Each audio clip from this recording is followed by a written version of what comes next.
Hello everyone and welcome back to the next interview in my Business Success Tips series. It's my great pleasure to introduce you to my dear friend Scott Keyser, and he is a communications consultant. You might be thinking, what on earth does that mean? Well, he works with businesses that want to win bids or want to win requests for proposals. He helps them to win with the writing that he does for them. As well as that, he helps people like you and me to be more effective in our writing. And we're going to talk about these two topics of winning bids and effective writing today. So hi, Scott, and thank you for talking to me today. Hi, Adele. Oh, I'm delighted to be here. Brilliant, thank you. Firstly, would you please tell my listeners about your background and how you came to be a leading communications consultant? Sure. I was thinking about this the other day, actually. I've, for as long as I can remember, I've been in love with language, literally. I've always been fascinated by writing and by the written word in particular, and the power of language to inspire and motivate and entice and heal and enrich. So it's been a long-standing thing. I've always loved language, and it was no coincidence that I ended up studying modern languages, French and German, at university. I went to Oxford, and I still speak French to this day. Although my German is I think I've lost all my German actually. But inevitably that took me into an early career of copywriting. I travelled around Australia for a number of years and blagged my way into an advertising agency and became their chief copywriter for about a year. And it was the first time in my working career that I'd found something that I was good at, well paid, and I really enjoyed. And so when I came back to London, I came back with a portfolio full of work. Got a job, or I was a freelance copywriter, so I got lots of work for a contract publishing house called Forward Publishing. Did that for 3 or 4 years, wrote ads and radio commercials for people like Midland Bank, which then became First Direct and IBM. And then I got very badly hit by the 1991 recession. This is how long ago it was. And I ended up getting a job with Ernst & Young in a small but perfectly formed team of proposals consultants. And we were a small team of 5 people. I did that for 5 years, and that's where I cut my teeth on the whole bidding, tendering and proposing thing. We were effectively internal consultants within Ernst & Young in London, helping audit corporate finance, management consultants, training to win major bids and tenders. I did that for 3 years. Very, very hard work.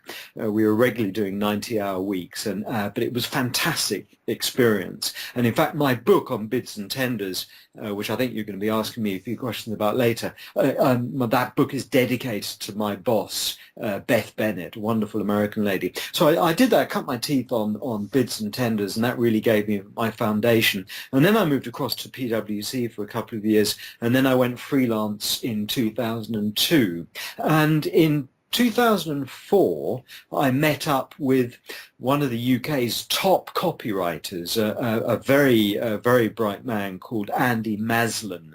And he and I ended up working together. We created a joint venture, and we worked together under the banner of Write for Results. And we ended up working for actually 10 years with The Economist, which was obviously a fantastic client to have. And we trained many of their employees in persuasive writing. And in the course of working with Andy, which was just an inspirational thing, we developed over the course of 5, 6, 7 years a toolkit, a system, if you like, of persuasive writing, a toolkit of 21 persuasive writing techniques that I'm now in the process of writing a book about. Andy and I parted company about 3 or 4 years ago, amicably, I have to say. It wasn't an acrimonious divorce by any means, because he wanted to focus on his copywriting and I wanted to stay doing my writing training. And he said, listen, Scott, you can run with Write for Results, go with wish you the best of luck. And I'm writing a book at the moment, which is due for publication later this year, on those 21 techniques. So that's a kind of potted history of how I got to where I am today. Brilliant. That's fascinating. I'm particularly interested in what you call your PLUS, P-L-U-S-S method for writing, and I'm going to be experiencing this firsthand shortly when we spend some time with you coaching me on my writing skills. Yeah. So would you please explain to my listeners what the PLUS method for writing is all about? Sure. It's not so much a writing method as a framework for reviewing a piece of writing. So just explain that PLUS, those 5 letters, stand for power, layout, usage, structure, and style. So when I review, in my capacity as a consultant and a bid reviewer, I'm often asked to review pieces of writing, bids and tenders and proposals, as well as blogs and articles and even books. So I just use PLUS as a framework for reviewing those 5 dimensions of the document. And even though obviously the acronym begins with P, power is the very last thing that I look at. So I look at the layout or look and feel. So what does without even reading the words, what does the text look like on the page? Is it cramped into a very small space with ridiculously small leading, which is the spacing between the lines, and is it hard to read? Does it look like just a dense slab of uninterrupted text, so it's very uninviting? Or is it breathable? Does it look inviting, or does it look daunting to the reader? So just at a glance, what does the page of text look like? So that's under look and feel, the presentation of the information. And then usage is the correctness of the spelling and the punctuation and the grammar. So essentially it's pretty binary. Is it right or is it wrong? Structure is the running order of the text or the document. Is it structured in a logical way, and particularly in a navigable way that makes it easier for the reader to find what they're looking for? And then style is really obviously the massive subject, and that's the writing style that's been adopted. So I look at things like plain English, use of metaphor, use of verbs rather than nouns, the use of the passive voice or the active voice, a whole gamut of things. And then all that really goes towards my overall view as to the power or the weakness of that piece of communication. So for me, power is about impact, it's about memorability, it's about distinctiveness, it's about an opinionated piece with personality, actually, that is missing in a lot of business writing today. So PLUS is just a framework, really, for reviewing a piece of writing. Fascinating. I imagine that from time and time again, the same key issues come up in writing style, writing issues when you're working with your clients. What are they? What are some of those issues? There are, well, I mean, there are at least 5 that seem to come up time and again, and these are in no particular order. The first is that the writer focuses on the wrong thing. The writer focuses on himself or herself or her organization, whereas obviously the focus should be on the reader. For me, in the training that I do in the workshops I run, I say, if you take nothing else away from today, remember this, and that is, it's not about you, it's all about your reader. So when we put our reader center stage, when we put our reader at the very heart of our writing, then our writing automatically becomes relevant and personalized to them. So personalized writing is very, very powerful. So one of the major issues, one of the 5, if you like, is that the writer or writers tend to focus on the wrong thing. And then structure is also a very common issue. I maintain that structure is more important than language. And the reason I say that is that if your structure, no matter how beautiful your words are, if your structure is wrong, or it's cluttered or muddled or confusing to the reader, and it's unnavigable, then your reader is really likely to get fed up and give up, stop reading, and that for a writer is failure. If you lose your reader halfway through your document, or at any stage actually, then that's communication failure. So structure is absolutely vital, and I advocate finding out what matters most to the reader and giving that to them as early in the document as possible rather than deferring their gratification. So structure is more important than language for me. And then we get into things like sort of what I call the micro elements of language or style. So overlong sentences, your ASL, your average sentence length should be between 15 and 20 words, and there's a function in Word that enables you to score the readability that calculates your ASL. Overuse of the passive voice is very common. I refer to the passive voice as the carbon monoxide of writing. It's like a silent killer. It sort of creeps in because people often don't know they're even doing it. Whereas, of course, the beauty of writing in the active voice is it's short, it's direct, it's briefer, it also has more power. And then I look at things like the use of verbs. So there's a very serious disease afflicting corporate and business writing, and I call it nounitis, which is the overuse of nouns. And the trouble with nouns is that they just sit there naming stuff. They don't actually go anywhere or do anything. And the obvious cure to nounitis is verbitis, using verbs, which are words of action and doing. So those are some of the issues that come up. And then another one I forgot to mention, which is another biggie, a sort of mega issue, is overly formal language. So what we refer to in the business as high register language. The people seem to think, and this is a real delusion and a myth, they seem to think that to impress their reader, they should be using high register, long, polysyllabic, complicated Latin or Greek derived words. Whereas what I advocate is what we call middle register language, which is plain English. So it would be the difference between using a word like remuneration rather than pay. Remuneration, is obviously a much longer word than pay. So, and if I could just say, the major issue of using overly formal high register language is it kills personality stone dead. So one of the biggest problems with business writing is it lacks personality, and that's because the writing tends to be too formal, too high register, and that's what kills personality. Fascinating. Gosh, I've got so many questions I'd like to ask you just on that particular point, but I won't, in the interest of this keeping the interview moving. Let's look at the bid process. When an organisation's bidding to win a tender, responding to an RFP process, what are some of the big mistakes that businesses are making when preparing for and writing their bids or proposals?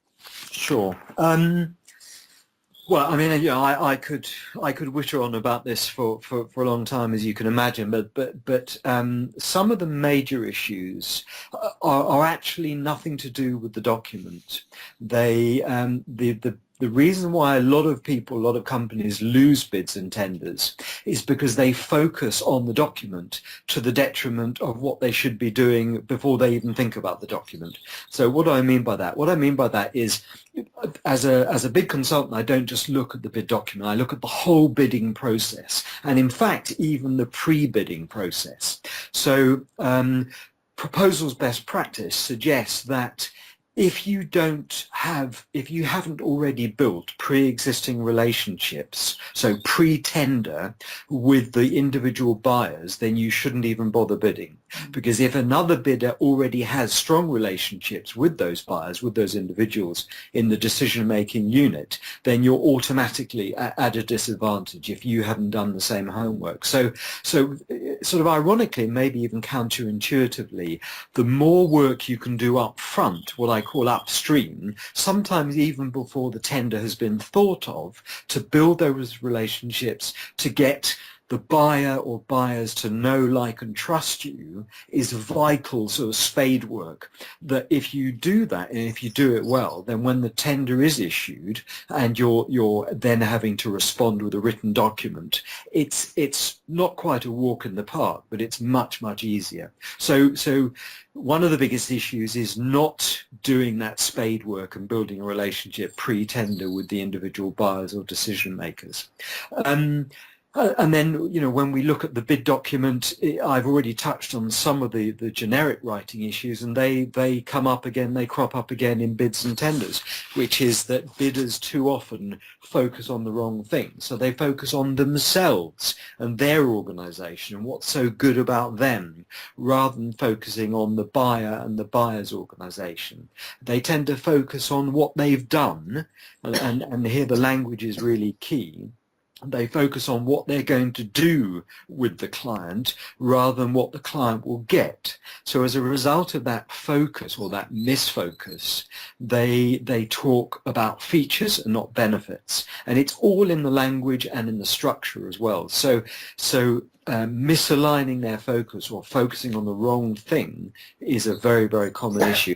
And then the third issue is that because they haven't built up a relationship and don't really understand the individual buyer's agendas and needs and objectives, they end up producing a generic response, a generic bid, a generic submission, and generic bids don't win. So those are three really sort of pretty sizable issues. I mean, if you as a bidder were to address those, you'd be well on the way to improving your win rate. Brilliant. So what about general communications in business? What are the key mistakes that businesses and business owners are making in generally communicating with their audiences, which of course we're all doing these days? We send emails, we write blogs, et cetera, et cetera. What are the mistakes? Well, interestingly, I think one of the mistakes is in your very question, which is where you use the word audience. How do we get more engagement from the audience? And I rail against this word because as writers, it's much more powerful. Well, let me phrase it another way. There are a number of problems with the word audience. First of all, there's a passivity about an audience. Audiences just tend to sit there, whereas I'm a great believer that your reader should feel more engaged in your writing. That's one problem with audience. Second problem with audience is that it implies that all your readers are the same. It lumps all your readers into one homogeneous bucket. And of course, each of your readers is an individual and completely unique. And then another problem with audience is that audiences don't take decisions, do they? Individual readers do. So in my training and when I advise clients, I say, don't think about your audience, think about your reader or readers. And obviously, if you're writing for dozens or hundreds or even thousands of people, you can't personalize your writing to each of them. But the next best thing that you can do is to create what I call reader types. So you can do this on a flip chart or a whiteboard or whatever. Paint almost a psychological pen portrait of different types of readers. So it may be the MD of a mid-sized manufacturing firm in the Midlands of the UK. It may be the CEO or the finance director of a financial services company. It may be the auditing manager of a mid-size accountancy. You focus on who your readers are and then write to them and for them as if they were sitting in the same room as you, as if you were having a conversation. And so, you see, for me, good writing should sound and feel to the reader more like a conversation than anything else. And that's one of the biggest problems that business writers get wrong. The other thing which I touched on earlier, Adele, is that I just think a lot of business writing is dull. It's really dull. It's boring. And the reason it's boring is because the writers either don't know how to or are scared of expressing their personality through their writing, possibly in part because they feel the need to use overly formal high register language, as I was saying earlier. So things like lack of personality, being scared to really express their personality and combining that with great content are some of the issues that I just see time and again. Fascinating. I'm taking lots of notes here for the work that I'm going to be... I'll test you on it later. Oh, indeed. I'm doing so much writing at the moment. I've got a lot of notes, a lot of things to think about already. So let's just... for someone listening to this, do you have any examples of other people's blogs that we could look at where you think, wow, that's great writing, and maybe you could give me a list of so I could point people in the direction of other writing that genuinely hits the mark, if you like? Apart from my own. Apart from your own, and I'm going to give out links to yours. I'm only joking. Yeah, I mean I don't have a lot of time to read lots of blogs, but there are a few that I really find time for, and the first one without a shadow of a doubt is actually The Economist. Sitting on theeconomist.com, they have 3 or 4 different types of blog. So there's a blog called Buttonwood, which is about the financial markets. They have a blog called Erasmus, based on the Dutch Renaissance humanist and scholar, which is really about things like religion and public policy. And then they have a lighter blog called Gulliver, which is around sort of world travel and different places to visit. And I think The Economist, and I don't say this just because I trained them for a decade, I just think The Economist has nailed great writing.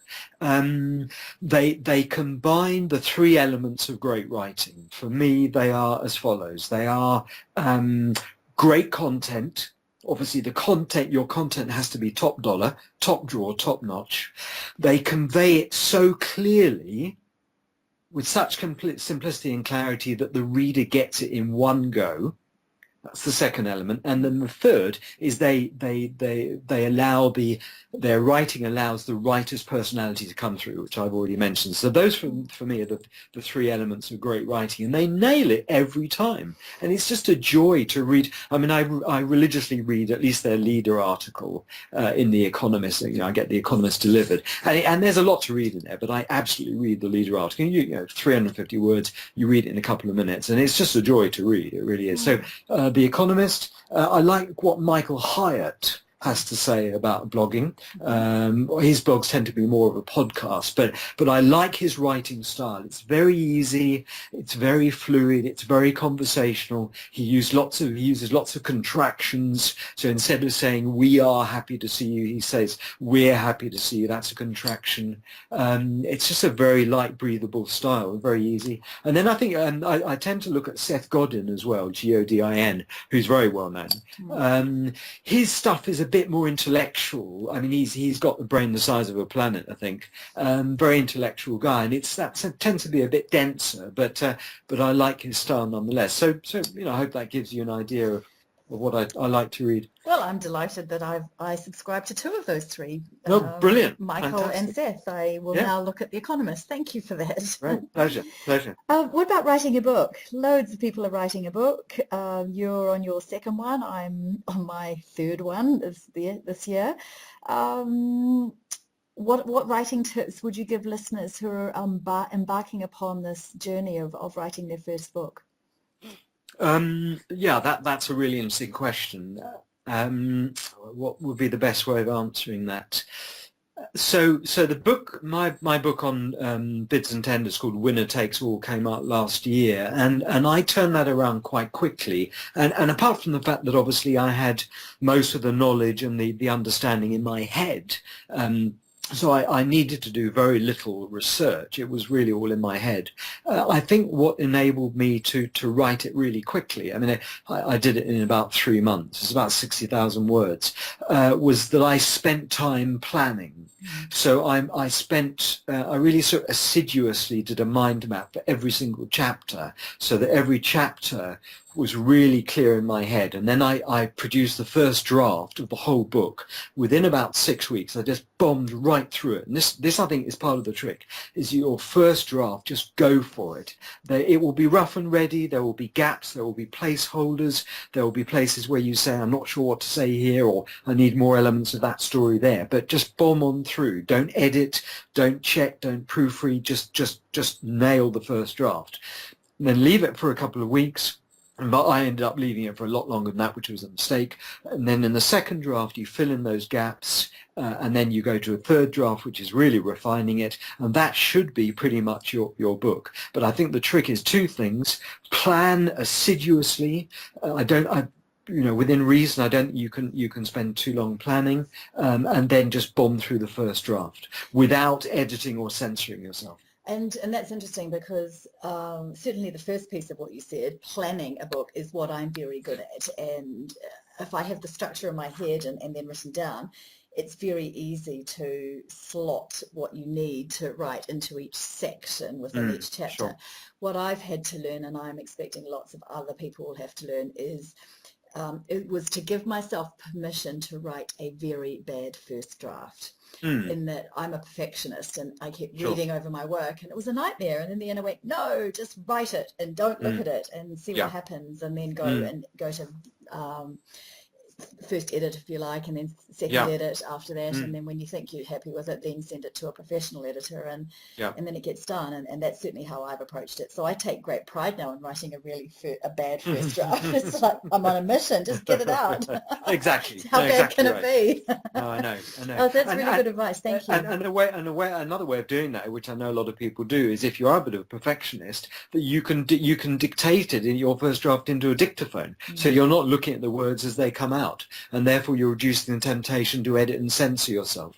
Yes, I know people who do that as well. I tried that didn't quite work for me, but right, okay. Yeah. I think because I'm a visual person, I need to see the words, but certainly it works for lots of people. I'm a bit like that. Yeah. So we've talked about Winner Takes All, and I can vouch for that as a fabulous book on writing and winning bids, and your success rate in winning bids is 86%, which is a really high average, I'm guessing, compared to others out there in the market who do similar to you. I think it's let's say it's up there. Yeah, brilliant.